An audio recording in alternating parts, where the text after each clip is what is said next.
Para você que está em busca de construir uma marca muito mais valiosa, uma marca para inspirar as pessoas e realmente fazer diferença nesse mundão, nessa aula eu vou te apresentar os 5 pilares de uma marca muito mais valiosa. Mari, mas como assim valiosa? Quando eu falo sobre valor, eu tô falando sobre duas coisas.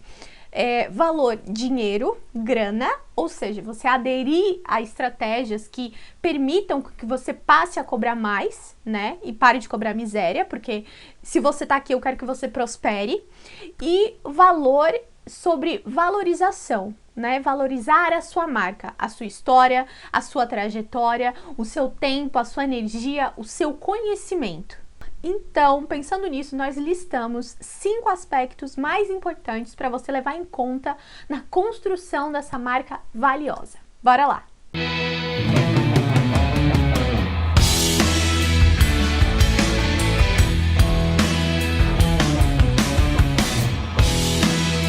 Primeiro pilar, e é lógico que eu não poderia começar falando sobre outra coisa, propósito. Se você já nos acompanha lá no Atalho, você sabe que essa é uma pauta bem recorrente, né? A gente vai gastar todo o nosso latim se for preciso, mas a gente não vai sossegar enquanto esse assunto não estiver muito claro na tua cabeça. Então é o seguinte, se eu te perguntar o que você faz e como você faz, facilmente você vai conseguir me responder, certo? O que você faz? Como você faz? Eu, por exemplo, o que eu faço? Eu trabalho com criação e design de marcas. Como eu faço? Oferecendo serviços de identidade visual, fotografia, criação de conteúdo, branding, enfim. O que eu faço? Como eu faço? Simples. Agora, raramente você fala por que você faz o que faz. O porquê, gente, ele é mais profundo. Normalmente a gente não consegue responder assim de bate e pronto. Ah, por que eu faço o que eu faço? Dificilmente você tem essa resposta na ponta da língua. Então o propósito é justamente isso, é a causa, é o motivo, é o porquê de você fazer o que você faz. Por que você levanta da cama todos os dias? Por que você criou essa marca? Qual é o seu propósito? Mas Mari, honestamente, essa é uma daquelas estratégias que assim não vai dar em nada, que é só para parecer que é lindo e maravilhoso, né? Um conto de fadas? Não. Por que é tão importante eu ter um propósito de marca? Por que eu preciso entender o motivo de eu fazer o que eu faço? Quando você tem um propósito de marca, você não tem que ficar convencendo as pessoas sobre o seu valor. Sabe aquela coisa de você ter que ficar provando que você vale aquilo? Não. Sabe por quê? Porque a sua marca é simplesmente valiosa. Você não tem que convencer ninguém, a sua marca é.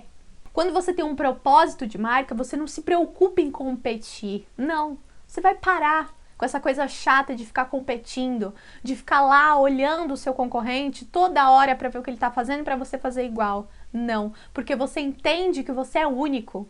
Você é único na face desse planeta. Eu vou falar isso sempre. Vou falar isso sempre. Você é único. Não tem ninguém no planeta Terra que é igual a você. As pessoas podem te copiar, mas nunca ninguém vai fazer igual a você. Ninguém. E o mais importante, tá? Que é uma frase que tá no livro Comece pelo Porquê, do Simon Sinek. Inclusive eu tenho ele aqui, eu quero indicar para vocês. Eu vou falar um pouquinho mais sobre ele numa próxima aula que a gente vai ter sobre propósito, né? Que a gente vai dissecar direitinho esse assunto. Mas nesse livro tem uma frase que é muito legal, que é: as pessoas não compram o que você faz, né? Elas não compram como você faz, elas compram por que você faz. Então, através do propósito, através do porquê, a gente consegue gerar essa conexão. É o legado da sua marca, é a entrega desse sentimento maior. Vocês sabem, essa energia, essa coisa que me move, lógico, né? A gente, como eu empreendedora, a gente tem os nossos momentos, né, difíceis, e empreender não é fácil. Muitas vezes a gente se sente muito sozinha, né? Mas todos os dias tem uma coisa que me motiva a estar aqui. É uma coisa que às vezes nem eu sei explicar, mas é a entrega desse sentimento maior, sabe? Essa coisa que você sente e às vezes é inexplicável para você. Então, qual que é o nosso propósito aqui no Atalho? A gente quer te inspirar a construir essa marca diferentona, essa marca autêntica. A gente não quer que você seja igual a todo mundo. Ser igual é muito chato.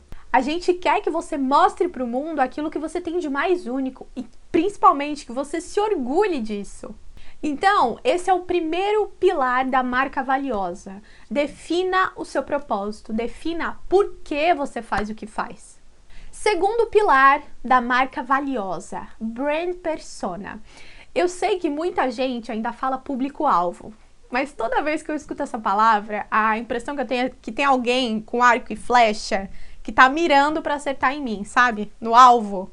Então eu prefiro falar muito mais brand persona, que é justamente a construção do público prioritário da sua marca.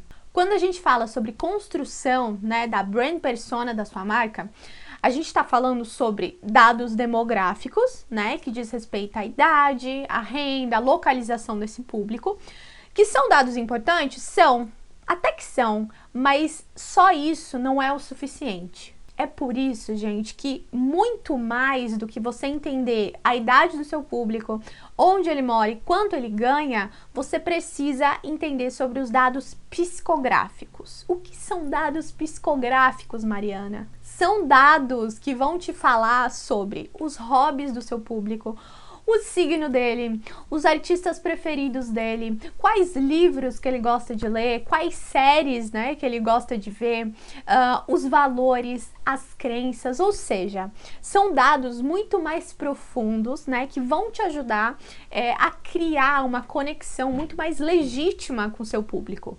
Lá no guia Control Branding, inclusive, não é merchan, tá, gente? Tô só aqui falando sobre ele, o quanto ele é incrível. Lá no nosso guia Control Branding, a gente tem um exercício, tá? Específico para a construção da brand persona da sua marca. Então, a gente lista todos os aspectos realmente importantes para você entender, né, sobre o seu público. E aí, você vai pegar essas informações e usar ao seu favor, porque afinal de contas, né, você tem que pegar essas informações e fazer valer, né? E colocar em prática, entender quem é o seu público e usar essas informações justamente para atingi-lo e criar uma conexão muito mais legítima. Então, segundo pilar, definir a sua brand persona. Pensa nisso. Lembra dos dados demográficos, que são importantes, beleza, mas os dados psicográficos são muito mais importantes e você vai construir muito mais identificação e muito mais conexão. Terceiro pilar, essência. Eu amo falar sobre essência, porque falar sobre essência é falar sobre autenticidade, né? É falar sobre o seu DNA, o DNA da sua marca, aquilo que faz ela única. Então, eu vou começar dando um exemplo que eu gosto bastante. Eu, por exemplo, Mariana, eu posso trocar de cabelo. Já troquei muitas vezes, várias e várias vezes. Eu posso trocar de estilo. Nossa, já tive tanto estilo desde quando eu era adolescente. Já tive a minha fase roqueira, a minha fase pagodeira, a minha fase do rap, a minha fase piriguete. Muitas fases. Eu posso mudar de endereço, né? Posso ir morar em outro lugar, em outra cidade, em outro país. Eu posso mudar de namorado. Posso também. Enfim, eu posso mudar tudo ao meu redor, mas euzinha, nunca vou deixar de ser quem eu sou. Existe algo aqui dentro, existe algo intrínseco a mim que não muda jamais. Isso, gente, é essência. É essência. E com a sua marca é exatamente a mesma coisa. Existe uma assinatura inconfundível que vai fazer com que o seu cliente identifique a sua marca, mesmo se ele não vê o logo. Isso já aconteceu com vocês? De vocês olharem, de repente, um post no Instagram, ou olharem uma foto nos stories, ou verem, sei lá, uma peça de roupa, e você olha para aquela roupa e você já sabe, essa roupa é de tal marca. Isso acontece muito comigo, com relação à Farm. Quem me acompanha lá no curso Mais Diferentão, se você é aluna lá do curso Mais Diferentão, vocês sabem que eu sou cachorrinha da Farm. Eu adoro. Não adianta vir falar mal da marca, porque com relação ao branding, né, que é justamente o que eu defendo da marca, eles são incríveis, são maravilhosos. Então, contra fatos não há argumentos. Mas sempre que eu vejo uma roupa Farm, eu bato o olho e eu sei que é Farm. Mas não precisa nem me mostrar etiqueta, nem nada, nem me dizer qual coleção que é. Porque eu bato o olho e eu já sei. Por quê? Porque existe uma assinatura inconfundível, sabe? Uma coisa que está enraizada na cultura da marca. Outro exemplo muito legal que eu trago lá no Guia Control Branding é o exemplo da maçã.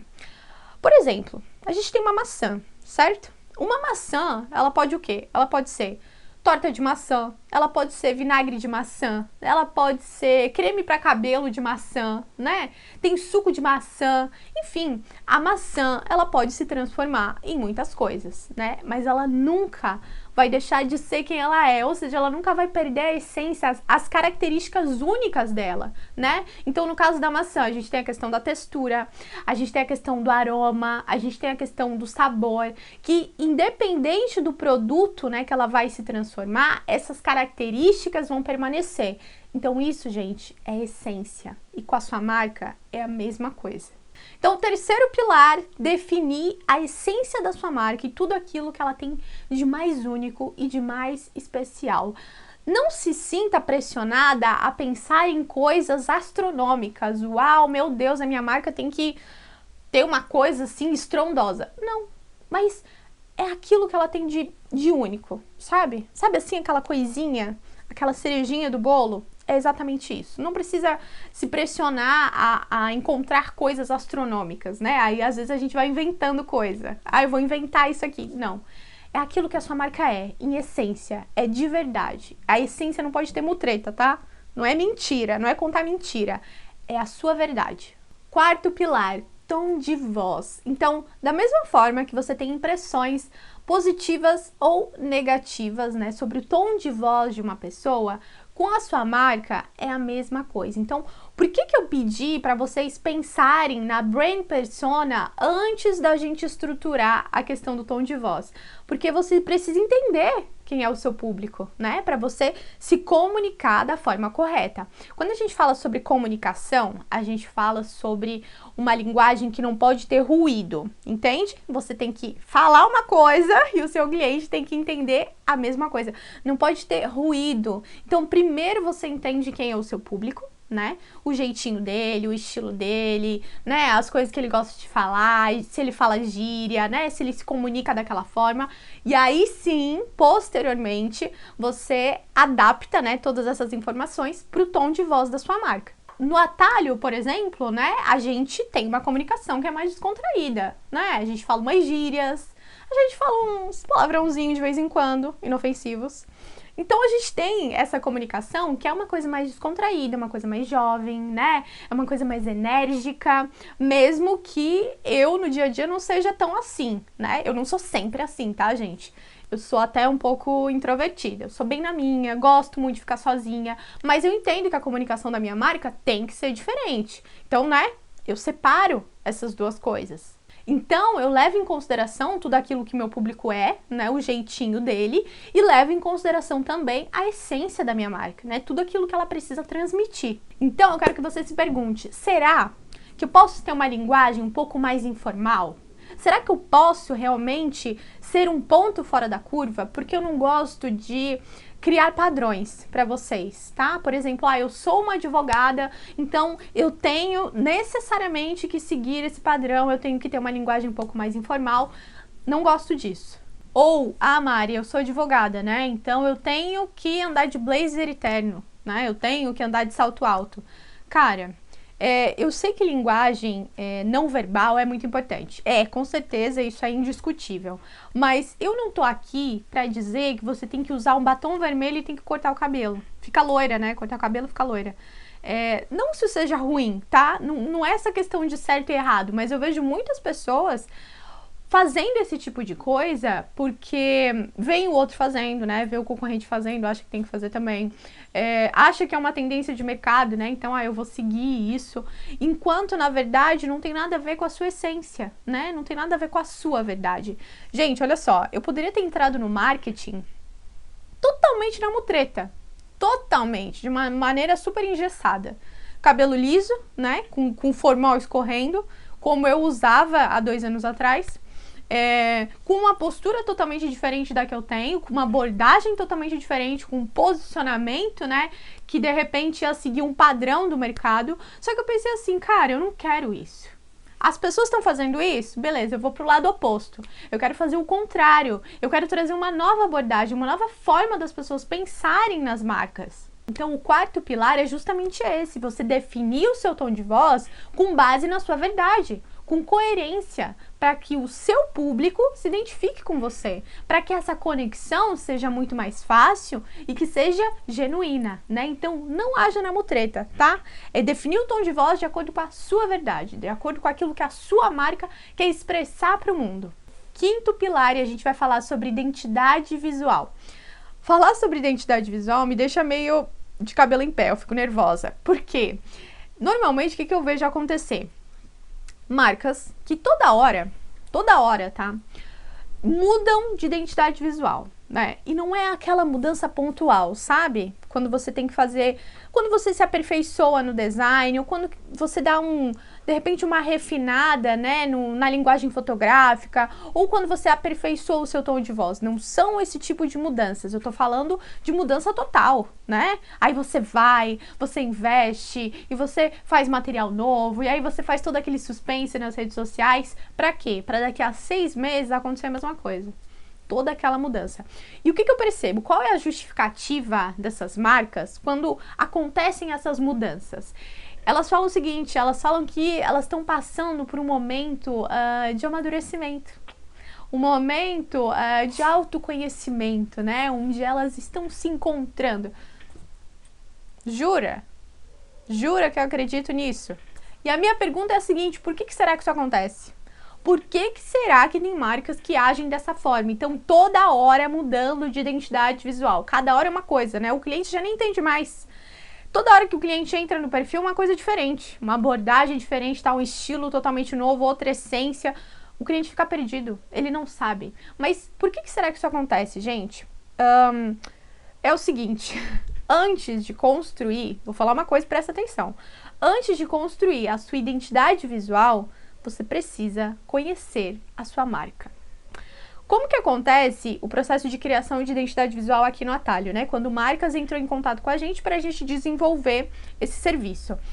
Primeiro de tudo, antes de mais nada, a gente passa pelo processo de conhecer essa marca, ou seja, a gente faz briefing, né? Que é esse questionário para entender essa marca, onde a gente vai entender sobre o público dela, o tom de voz, né, a linguagem, aonde ela quer chegar, o serviço que ela presta, sobre a personalidade dessa marca, sobre o posicionamento dela, enfim, nós vamos coletar informações. Depois a gente faz o mood board, né, que é para justamente materializar todas essas informações e a gente entender um pouco mais se o cliente já tem em mente, de repente, alguma cor específica, algum elemento específico, né? Ele vai trazer pra gente a materialização dessas informações. E aí, posteriormente, a gente marca algumas reuniões. Pra quê? Porque eu quero conhecer a pessoa que tá por trás dessa marca. Eu quero conhecer essa marca. Eu quero saber o que motivou, né, essa pessoa a, poxa, eu vou empreender, vou criar essa marca. Eu quero conhecer esse universo. E aí sim, depois, munida de todas essas informações, né, aí sim a gente começa o processo de criação. Gente, juro pra vocês, esse processo de entender a marca às vezes dura até 2 semanas, tá? Dependendo da complexidade dessa marca. Então, quinto pilar, que a gente tá falando sobre identidade visual, eu quero que você entenda uma coisa. Primeiro você vai conhecer a sua marca. Primeiro você vai entender o seu público, o seu propósito, a sua essência, o seu tom de voz, o seu posicionamento, tudo isso, tá? Você vai entender a sua marca, você vai reunir informações sobre ela. E aí depois, tá? Só depois você vai, de fato, materializar tudo isso. E aí, nesse ponto, você vai entender qual é a paleta de cores ideal, qual é a tipografia ideal, quais são os elementos, né, que mais tem a ver com a minha marca, qual que é a linguagem fotográfica que eu vou utilizar. Mas isso é só depois. Então, primeiro, conheça verdadeiramente a sua marca. No guia Control Branding, nós vamos te mostrar de uma forma bem descomplicada como aplicar, né, e conhecer realmente um pouco mais dessas estratégias que são tão poderosas para sua marca. Eu espero que vocês tenham gostado, eu espero que esse vídeo tenha te inspirado, nem que seja 1%, para construir uma marca muito mais autêntica e muito mais diferentona. Um beijo enorme e uma ótima semana!